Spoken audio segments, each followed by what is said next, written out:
नमस्कार दोस्तों। मेरे चैनल डॉक्टर सचिन त्यागी में आप सब लोगों का बहुत बहुत स्वागत है। आज मैं आप लोगों को कुछ एनाटॉमिकल जो टर्मिनोलॉजीज हैं, जो टर्म्स हैं, उनके बारे में बताने जा रहा हूँ। बहुत इंपॉर्टेंट चीज़ें हैं जो हमें हमारे जो प्रैक्टिस है, डेली प्रैक्टिस है, उसमें बहुत हेल्प करती है। एनाटॉमी फिजियोलॉजी के ये क्लासेस बीच बीच में मैं एक सीरीज स्टार्ट करने की सोच रहा हूँ। आप लोगों को वीडियोस के देता रहूँगा। कंटिन्यूअस इसके वीडियो मिलते रहें ताकि ये सारी चीज़ें हमें क्लियर रहें। देखिए, एनाटॉमी और फिजियोलॉजी दो अलग अलग टर्म्स हैं। हमारी जो बॉडी है वो बहुत सारी सेल से मिलके बनी है। सेल से फिर टिश्यू बनते हैं, टिश्यू से ऑर्गन बनते हैं, ऑर्गन से फिर सिस्टम बनते हैं। इस पूरी स्टडी को ही हम एनाटॉमी और फिजियोलॉजी के तरीके से देखते हैं। ह्यूमन एनाटॉमी जो है वो मेडिकल साइंस की एक ब्रांच है जिसमें हम स्टडी करते हैं हमारे जो बॉडी पार्ट्स हैं, उनके ऑर्गेनिज्म के बारे में, उनके स्ट्रक्चर के बारे में। ये सब चीज़ें हम इसमें स्टडी करते हैं। अब एनाटॉमी जो हमारी होती है उसके बहुत सारे पार्ट्स होते हैं। अलग अलग टाइप की एनाटॉमी जो है हमारी बॉडी में रहती हैं। जैसे अप्लाइड एनाटॉमी है, इसमें जो डिजीज हैं उनको डायग्नोस करना, उनका ट्रीटमेंट करना, ये अप्लाइड एनाटॉमी रहता है। कंपैरेटिव एनाटॉमी में डिफरेंट डिफरेंट जो हमारे बॉडी की स्ट्रक्चर है उसको कंपैरेटिवली हम स्टडी करते हैं। इसके बाद एम्ब्रियोलॉजी है जिसमें हम सीमन और ये सब इन चीज़ों का जो है वो स्टडी करते हैं। फिर साइटोलॉजी है जिसमें सेल्स की संरचना का अध्ययन करते हैं। हिस्टोलॉजी है जिसमें हम टिश्यूज का स्ट्रक्चर करते हैं। जेनेटिक्स है जिसमें हम जीन्स और क्रोमोसोम्स इन सब को स्टडी करते हैं। इसके अलावा ग्रोथ एनाटॉमी है जिसमें कहीं ना कहीं हम अपनी नेकड आंखों से जो है वो चीज़ों को देखते हैं। ठीक है। और या माइक्रोस्कोपिक के थ्रू हम करते हैं। माइक्रोस्कोपिक एनाटोमी, ग्रोस एनाटोमी, ये लगभग एक जैसी टर्म ही है। रीजनल एनाटोमी है जिसके जैसे हम आप समझिए रीजनल जो स्ट्रक्चर होते हैं उनका जो रीजनल जो हमारी बॉडी के रीजन होते हैं उनका जो है स्टडी करते हैं। सरफेस एनाटोमी है जिसमें हम बॉडी के डिफरेंट डिफरेंट जो सतह होती हैं, जो सरफेस होते हैं या कैविटीज होती हैं, उनकी जो स्टडी है वो करते हैं। इसके बाद दूसरी जो टर्म आती है हमारी, वो आती है फिजियोलॉजी। फिजियोलॉजी का मतलब, physiology is a branch of medical science जहाँ पे हम स्टडी करते हैं वेरियस ऑर्गन है हमारे, जो उनके फंक्शन के बारे में, सिस्टम के फंक्शन के बारे में। इसके भी फिर अलग अलग पार्ट हैं। जैसे सेलुलर फिजियोलॉजी है जिसमें सेल से रिलेटेड जो स्टडी है वो हम करते हैं। इसके बाद इम्यूनोलॉजी है जिसमें इम्यूनिटी जो है उसका स्टडी हम करते हैं। पैथोफिजियोलॉजी है जिसमें कोई डिजीज है, वो डिजीज कैसे स्टार्ट हुआ है, उसके कारण क्या है, और हमारी बॉडी में क्या परिवर्तन, क्या डिफरेंसेस वो लेके आता है, उसको पैथोफिजियोलॉजी बोलते हैं। रेस्पिरेटरी फिजियोलॉजी है जिसमें रेस्पिरेटरी सिस्टम के फंक्शन का स्टडी किया जाता है। रेनल फिजियोलॉजी है जिसमें किडनी के फंक्शन का स्टडी किया जाता है। एंडोक्राइनोलॉजी है जिसमें एंडोक्राइन जो ग्लैंड्स होती हैं उनकी स्टडी की जाती है। ऐसे डिफरेंट डिफरेंट पार्ट्स हमारी जो इसमें देखने को मिलते हैं। इसके अलावा फिर हम देखते हैं हमारी एनाटोमी में ही, फिजियोलॉजी में ही हमारे बॉडी जो है वो अलग अलग ऑर्गन तो है ही, जो हमारे इंटरनल ऑर्गन है वो ऑर्गन भी अलग अलग सिस्टम जो हमारे हैं वो उनसे मिलके बने हैं। एक एक पर्टिकुलर सिस्टम बहुत सारे फंक्शन करता है जो अलग अलग हमारी ऑर्गन से मिलके बना होता है। जैसे स्केलेटल सिस्टम है जिसमें हमारी स्कल आती है, कार्टिलेज आती हैं, बोन्स आती हैं, इनकी स्टडी हम करते हैं। इनके डिफरेंट डिफरेंट जो फंक्शन है, क्या क्या हमारे बॉडी में प्ले करते हैं, वो हम स्टडी करते हैं। इसके बाद मस्कुलर सिस्टम है जिसमें हमारे मसल्स और ये सारी एक्टिविटी, मोटर एक्टिविटी, ये सब देखने को मिलती है। सर्कुलेटरी सिस्टम है जिसमें ब्लड का सर्कुलेशन, हार्ट, ब्लड वेसल्स, ये सब स्टडी हम जो है करते हैं। लिम्फेटिक सिस्टम है जिसमें लिम्फ का circulation, lymphatic vessels, lymph nodes, tonsillitis, tonsils, spleen, thymus gland, इन सब की स्टडी हम जो है वो कंटिन्यूस इसमें करते हैं। रेस्पिरेटरी सिस्टम है।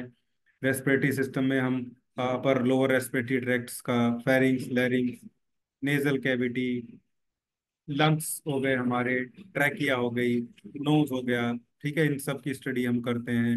वोकल कॉर्ड हो गई हमारी। एंडोक्राइन सिस्टम में different different glands, different different secretions, hormones और उनसे होने वाले secretion, pituitary gland, thyroid gland, parathyroid, thymus, ये सब एंडोक्राइन सिस्टम में आते हैं। और जिस ब्रांच में स्टडी करते हैं उसको एंडोक्राइनोलॉजी बोलते हैं।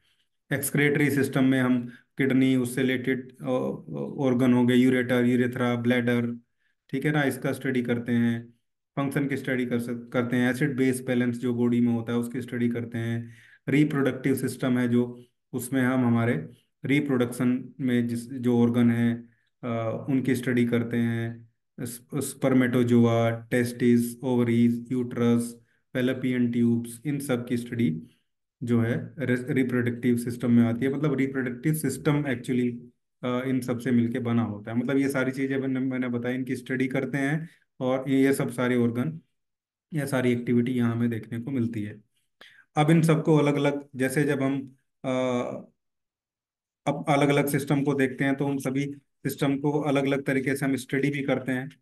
जैसे हमारा स्केलेटल सिस्टम है, उसकी स्टडी ऑस्टियोलॉजी में आती है, ऑर्थोलॉजी में आती है। इस तरह मस्कुलर है, उसको मायोलॉजी की स्टडी हम बोलते हैं, मायोलॉजी इसको मेडिकल टर्म में बोलते हैं। सर्कुलेटरी को कार्डियोलॉजी, और जो इनका स्पेशलिस्ट होता है उसको कार्डियोलॉजिस्ट बोलते हैं। इसके अलावा रेस्पिरेटरी को पल्मेनोलॉजी, या रेस्पिरेटरी जो पूरा सिस्टम है उसको पल्मेनोलॉजी बोलते हैं।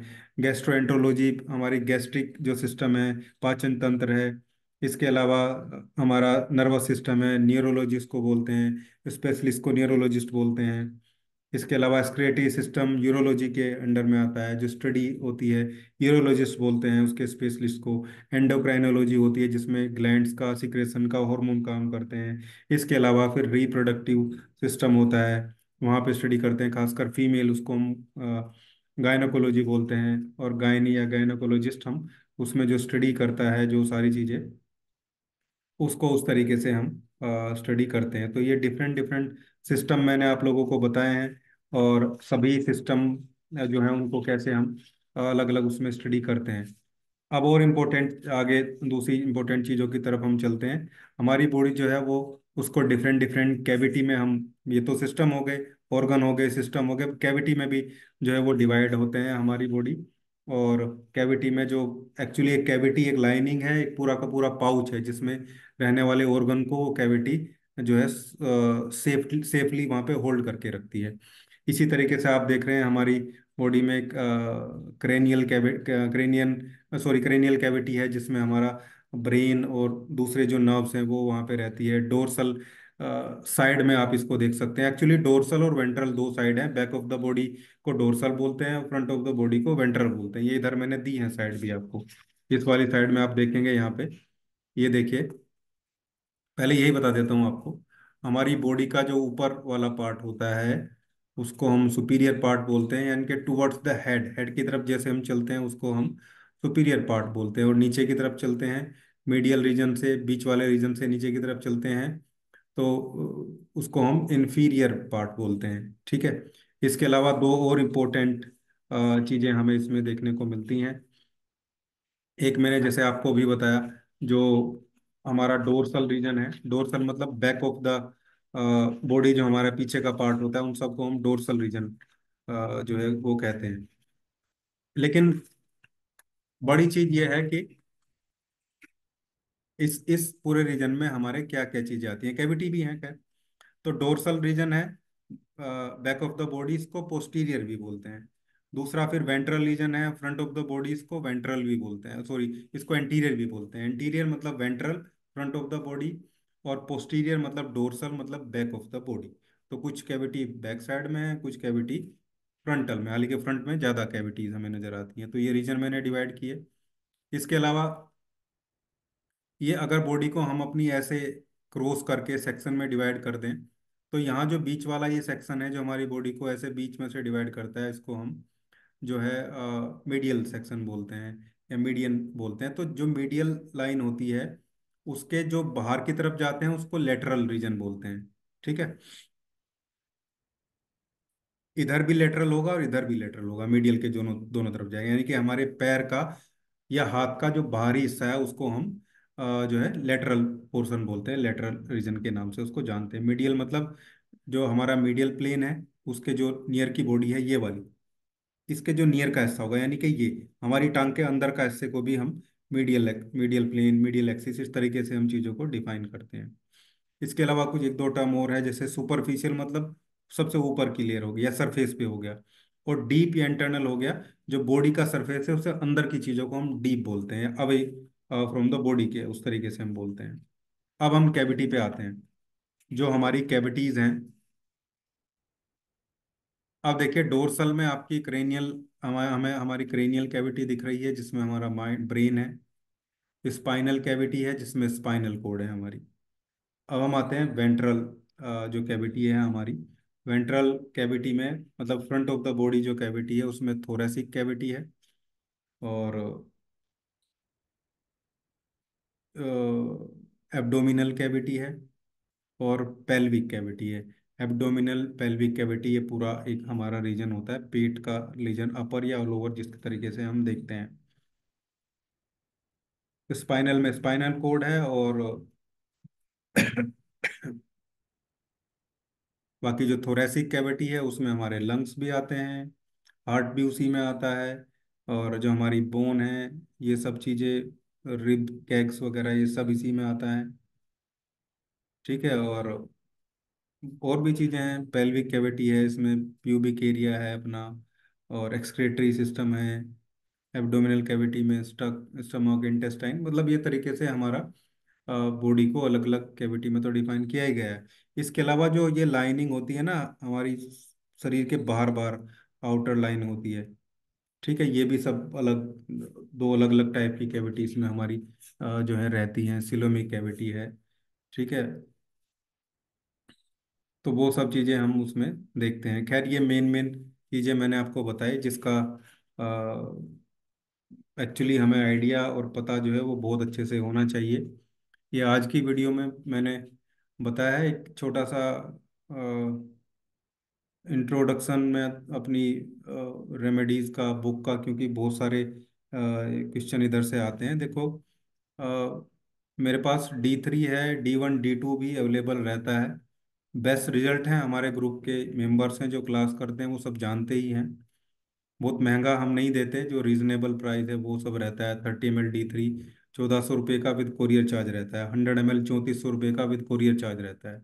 इसके अलावा मेरे D3 पेटेंट बेस हैं, जो पहले भी मैंने आप लोगों को कई बार वीडियो में बताया है, जिनको हम डाइल्यूट करके डिफरेंट डिफरेंट डिजीज में यूज़ करते हैं।